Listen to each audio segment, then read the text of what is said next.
fala de todos os nossos sofrimentos, aqui ele fala das nossas quedas, aqui ele fala do momento que a gente se esconde que a gente duvida do poder de Deus, aqui ele fala nuances, essas alegorias todas. É incrível como traz um profundo significado de cada momento que nós vivemos com Cristo, do início ao fim da nossa jornada. E a nossa jornada, não adianta nada querer mostrar que nós temos uma vida de derrotas, porque a nossa história, ela está escrita, e nós sabemos que a nossa história tem um final feliz. Por isso nós podemos descansar sim no Senhor. Nós temos que fazer tudo o que precisamos fazer, mas permanecer no descanso do Senhor, sem atribular a nossa alma. Então a primeira coisa que ele diz aqui é: levanta-te. Essa palavra, esse verbo conjugado exatamente no sentido imperativo, levanta. O Senhor não está pedindo, Ele está ordenando, levanta. E quando você vai ler a andança de Jesus na terra, nos evangelhos, o verbo mais usado por Ele é levanta. Quando nós vamos lá em Isaías 60, quando nós vamos ler e aprender do Senhor, lá vai dizer assim: levanta, resplandece, porque a glória do Senhor é sobre ti. Então há uma necessidade, sim, mesmo em meio à crise, não importa as circunstâncias, mas importa o Deus de toda circunstância. O importa é que Ele sempre vai estar dizendo: levanta, levanta e vem, levanta e vem, levanta. Essa é a palavra de Deus: levanta e resplandece, porque a minha glória é sobre ti. Então diz: levanta, amiga minha. Amiga significa alguém confiável, em quem eu posso confiar, quem eu tenho intimidade. Qual é o amigo que não tem intimidade? Amigo chega em casa, você nem vai lá na sala e diz: entra, vem aqui. Sim ou não? Se é seu amigo verdadeiro, você entra. Tem intimidade, tem confiabilidade. Então o Senhor diz: levanta, amiga minha, vem aqui. Olha, amiga minha, eu quero te dizer no verso 11, e eu quero já declarar como boca de Deus, que você vai levantar e estar com o amigo Jesus, porque eis que o inverno passou na tua vida. O inverno passou na tua vida. O inverno passou na tua vida. E o tempo de cantar chegou. A chuva parou e se foi, e as flores chegaram na tua vida. E não é coincidência que nós estamos concluindo essa campanha. Nós já estamos na véspera da virada. Nós estamos em que estação? Outono. Porque aqui é ao contrário. É aqui ao contrário. Então, nós estamos vivendo o final de uma estação para entrar em outra. É a virada de uma estação. Não é? Então, nós precisamos entender que na virada das estações, mesmo geográficas, físicas, nós também mudamos. É o tempo de nós nos posicionarmos diferente. Deus fez 4 estações. Deus criou tudo com pausas, para que nós pudéssemos respirar e nos modificar as nossas posições, sempre vivendo o novo de Deus em cada estação. E essa estação Deus está falando para nós: levanta, porque o tempo de cantar chegou. O inverno passou. O que tipifica o inverno? É uma estação sofrível, porque o frio ameno é bom, mas o frio rígido, aquele frio terrível que corta, que você cobre a orelhinha, cobre a cabeça, cobre tudo, fica só os olhos de fora, porque no frio rígido nós temos que cobrir até o nariz e a boca. Quando nós enfrentamos tempestades de neve, certa vez levei minha filha no médico em Nova York, e eu de 12 anos e a outra estava com 6 anos, e o pé da de 12 congelou, porque nós saímos do hospital e pisamos na neve e ela afundou, e o pezinho dela congelou ali, eu arranquei a menina. Então a neve, ela não brinca, o frio não brinca, ele castiga. O frio é rígido, é duro, né? As árvores ficam todas como se tivessem morrido, elas ficam ressecadas, sem nenhuma folha. E isso é o que a Bíblia diz assim: o inverno passou. Quando vai falar da mulher, de Provérbios 31, diz assim: ela não teme o inverno, porque ela fez roupa de lã para a sua casa. Sabe? A lã tipifica ovelha. Então o que essa mulher inteligente fez? Ela se colocou como ovelha e proveu para a sua casa a posição de ovelha. Por isso ela não teme o amanhã, porque não importa se é primavera, verão, outono ou inverno. O que importa é que Ele é o Deus que criou todas as estações, espirituais e físicas. Portanto, Ele nos sustenta em todo o tempo e em todo lugar. Essa é a certeza de que nós temos. E quando fim de uma estação, Ele se apresenta e diz: vem, agora nós vamos viver o tempo de cantar.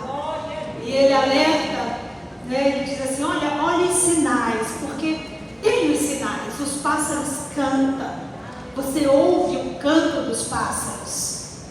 Há sinais. Deus sempre dá sinais, sim ou não? Sim. Deus fala, e Ele fala através de sinais, Ele fala através da sua voz também. E Ele diz aqui assim: a figueira já deu seus figuinhos. Sabe, Ele está aqui convidando para que a gente possa observar que a figueira, ela dá um fruto doce. Ela dá um fruto doce. A figueira, antes de vir as folhas da figueira, ela dá logo o fruto. Por isso que ela é tão falada desde o início da Bíblia até o fim. Foi a figueira que Jesus amaldiçoou. Todas as vezes que você vai ler, a maioria das vezes que fala em figueira, a videira está junto. E a videira, o Senhor diz em João, capítulo 15, eu sou a videira verdadeira. Né? Nos convida para que nós possamos estar assim, como galhos dele, estarmos enxertados na videira. Nós somos os seus ramos. E lá diz que nós precisamos frutificar, senão ele vai jogar fora. E nós entendemos isso também quando nós olhamos para as características da figueira e entendemos que o fruto da figueira é doce. Ele diz assim: já deu seus figuinhos, e a videira está em flor, está exalando o seu perfume. Quando eu tenho o perfume de Cristo, Fernanda, quando eu tenho o perfume de Cristo, eu dou um fruto doce, pastor Antonieta. Por isso que o texto diz assim: a videira está em flor. A figueira está dando seu fruto, porque a videira está em flor. Se a videira está em flor, a presença de Cristo, a videira verdadeira, exalando o seu aroma, o aroma de Cristo. Permite que eu dê um fruto doce. Eu não posso dar o meu fruto se eu não tiver a videira em flor. As duas têm que estar juntas. Você vai ver em Zacarias, você vai ver em Miqueias, elas juntas, elas estão sempre juntas. É como regozijo e alegria. Eu não posso ter alegria se eu não tiver regozijo, porque o regozijo é a presença do Espírito no meu espírito, e a alegria é a função que essa presença me dá na minha alma. A minha alma se alegra. O Salmo 16 ele diz: o meu espírito exulta, minha alma se alegra, o meu corpo repousa seguro. Porque nunca tivemos uma humanidade tão doente, nunca tivemos a igreja tão doente, nunca tivemos os crentes frágeis, porque o nosso espírito não está exultando. Portanto,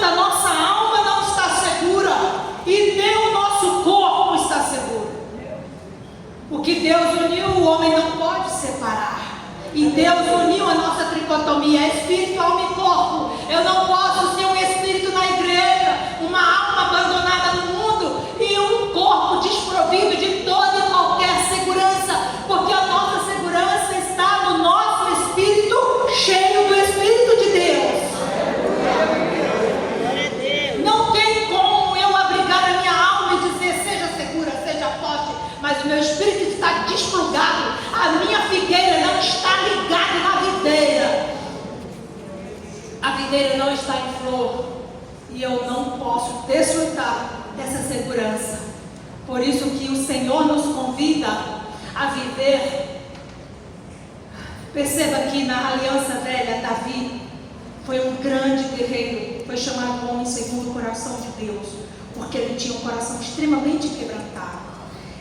Davi matava milhares numa batalha, milhares de inimigos de Israel.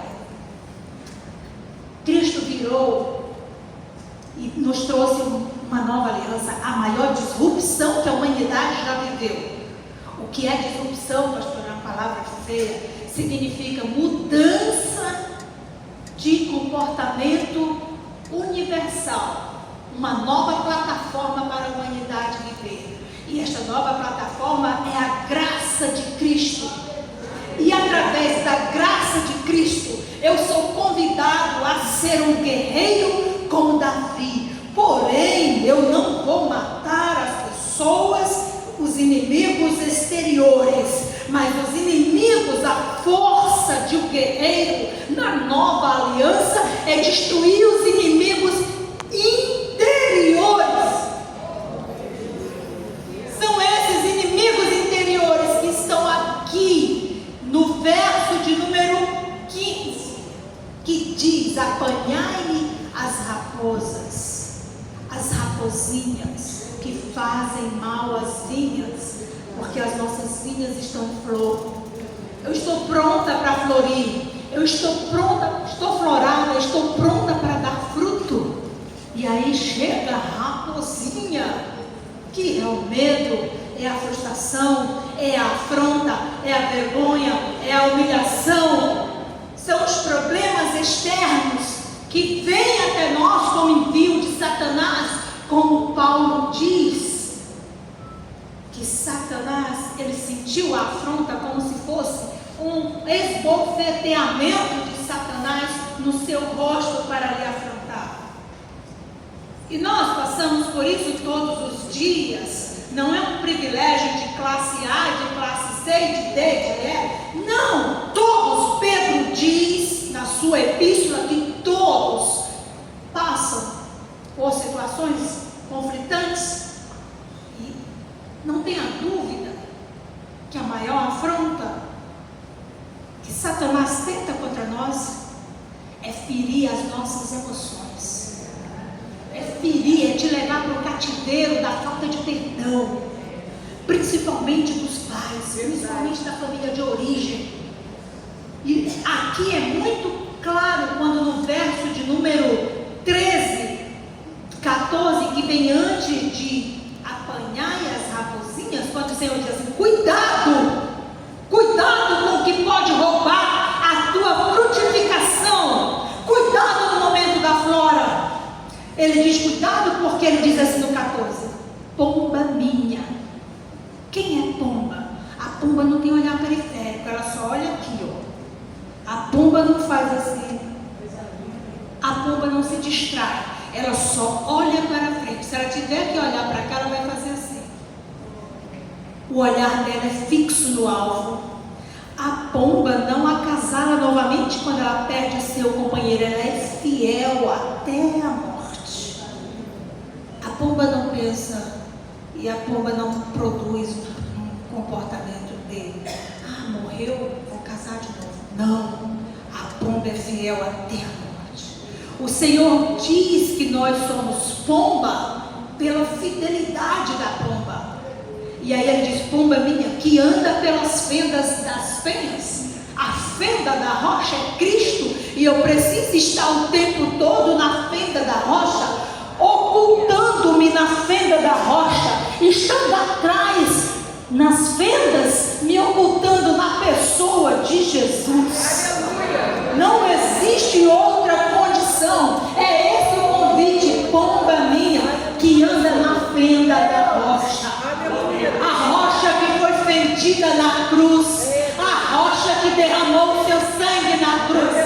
É essa rocha que nós temos que estar oculto, como diz o texto, no oculto das ladeiras.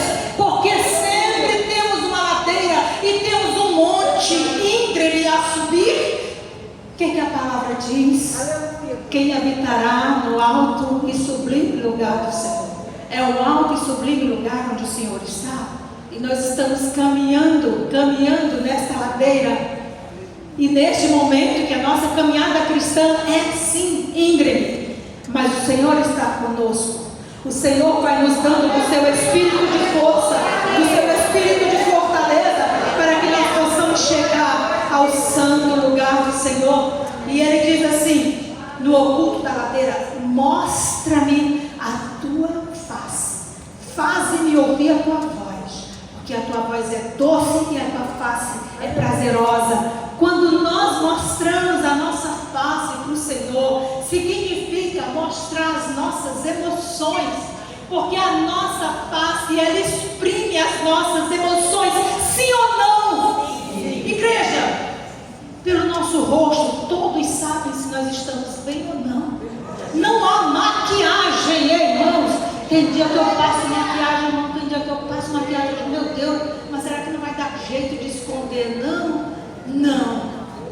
A tristeza não se esconde, o desgosto não se esconde, a dor de uma mãe que luta pelo filho não se esconde, as lágrimas derramadas 10, 1 ano, 2, 3, 4, 15, 20, abate o rosto. E Deus nos convida, diz assim: mostra-me a tua face, porque nas tuas boas emoções eu tenho prazer. Eu quero ouvir a tua voz que é doce. Desde pequeno tentam calar a nossa voz. Cala a boca, menino. Nunca podemos fazer isso, sabia, com criança? O inconsciente guarda. Aí quando você é adulta, irmã, vem dar uma oportunidade, vem aqui. Não, eu tenho vergonha. Tem vergonha porque desde pequenininho disseram: cala a boca, menino. Não fala. Ai, vai falar besteira, vão rir de ti. E você cresce com aquilo.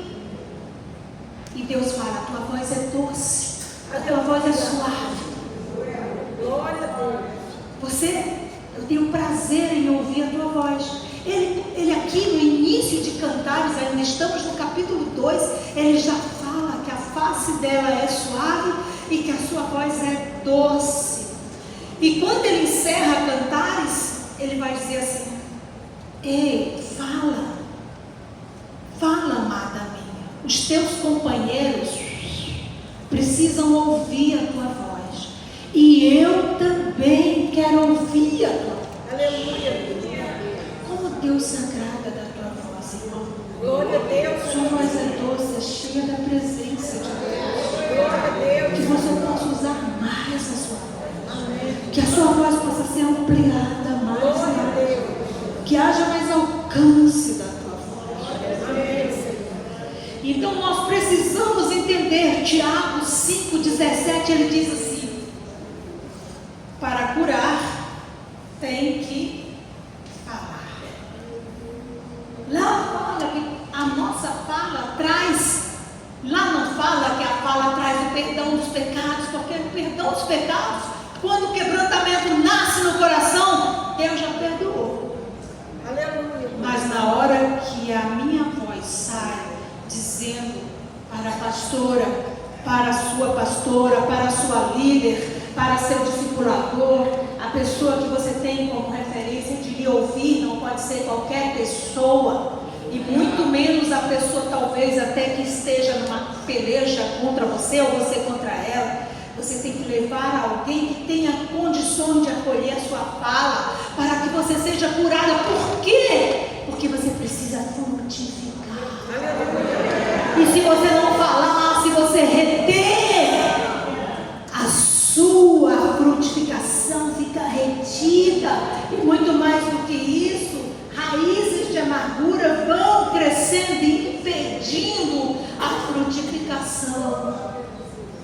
Nós precisamos ter esse entendimento de que é necessário falar para que nós possamos frutificar. Quando a gente fala, a corrente do mal é quebrada. É como se você ouvisse cair no chão aquele barulho de corrente, e você é colocado em liberdade. Satanás se alimenta do silêncio, da vergonha, da humilhação, porque toda dor gera uma vergonha, toda dor gera humilhação. E quem é que quer falar de vergonha, de dor e humilhação? Ninguém. É muito melhor eu guardar. Tá tudo bem? Aí a teologia da sunamita. Tá tudo bem.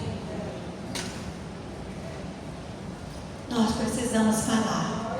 Ele quer ouvir a nossa voz. Não importa se acham a nossa voz desagradável, mas Ele diz que a nossa voz é doce e suave. Oh, aleluia! Apanhar as raposas. Então nós precisamos, irmão, o que tem sido na sua vida? Raposa. O que tem sido? Talvez uma mágoa, talvez uma dor. Se nós pudermos usar os instrumentos, eu já fico feliz para que a gente já possa ir convergindo para a oração. Talvez uma mágoa, talvez uma dor, uma ofensa que é a maior arma de Satanás contra os cristãos. É a ofensa. Sabe, eu quero que hoje você pense sobre qual é a maior raposinha. Você sabia que a raposa come o fruto? A raposinha come as folhas? As folhas e os frutos. Por isso que tem raposa e raposinha. Porque uma come o fruto, a outra come a folha. É muito interessante a gente analisar, porque todas as palavras na Bíblia têm um porquê de estarem. E quando nós vamos dedilhar a palavra, a gente vai achando essas nuances. Então, a ansiedade. Jesus falou para Marta, Ele não estava importando que ela não estivesse sentada, ouvindo. Não era isso que Jesus queria dizer, mas Ele disse, porque tu estás ansiosa e afadigada. Porque todo o nosso trabalho, não importa se é em casa, não importa, porque nós temos que ser sempre o mesmo, a mesma pessoa. Então, onde quer que andemos, nós não podemos colocar a ansiedade, porque ela é uma raposa. Nós não podemos colocar o afadigamento, sabe? Aquela emoção ruim, aquela emoção tóxica. Nós precisamos sim deixar o ativismo de lado, raposinha. Hoje está na moda crucificar os pais e as mães. Tudo é culpa, foi na conta do papai e da mamãe. Não deu certo, minha vida não está certa, não vai para papai e mamãe. Namoro não deu certo, papai e mamãe. Casamento não deu certo, papai e mamãe. Estou sem dinheiro, papai e mamãe. E a postura que nós temos que ter diante disso tudo é o crente pacificado. Quando a videira exala seu aroma, esse aroma de Cristo, quando eu sinto a presença de Cristo, Ele pacifica o meu ser. Eu vou fazer tudo o que eu preciso fazer, trazendo Cristo para o meu eu, para o meu centro, para que eu tenha posse do meu eu. Aleluia. Eu só posso ter posse do meu eu quando Cristo está no meu centro. Glória a Deus. Por quê? Porque Ele pacifica o meu ser. Ele pacifica o meu ser.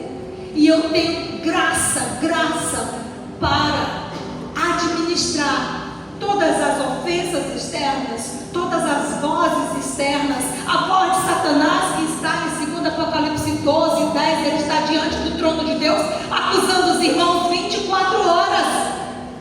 Satanás acusa os crentes 24 horas. Diz o texto, soberano que não mente.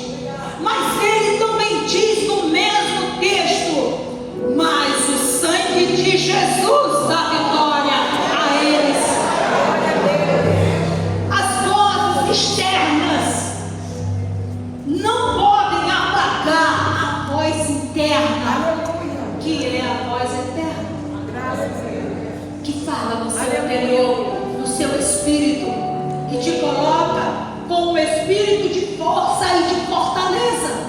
Porque você acha que os 7 Espíritos de Deus repousam sobre a pessoa de Jesus e estão descritos em Isaías 11:2? Sim, se estão descritos em Isaías 11:2, diz que o rebento do tronco de Jessé estaria sobre ele o Espírito do Senhor, o Espírito de temor ao Senhor, o Espírito de força, de fortaleza, de sabedoria, de conhecimento. Esse Espírito está em você. Por quê? 1 Coríntios 6:16 vai dizer, e 17 vai dizer que aquele que se ajunta ao Senhor torna-se um só Espírito com Ele. Sem Jesus eu não posso. Mas com o Espírito do Senhor, no meu espírito, eu posso pacificar a minha alma, arrancar a ansiedade, arrancar a dor, a ofensa, pensar nos meus pais com amor e gratidão. Pastor, mas meus pais foram como o da Joyce Meyer. Pai dela abusou ela 16 anos. Quantas pessoas nós conhecemos que passaram por abusos terríveis, terríveis? Pensa comigo, Deus é soberano. Você poderia ter nascido no Palácio de Buckingham, lá em Londres. Você poderia ter nascido no seio de qualquer outra família.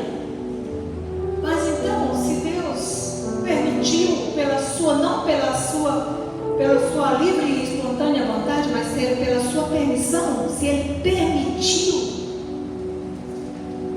então nós podemos contemplar. Contemplar é diferente de contestar, de ir contra, sabe? Não coloque seu braço contra coisas que você não pode mudar. Coloque o seu coração quebrantado, grato, contentado. A postura de Paulo era essa ou não, irmãos? Filipenses 4:6 está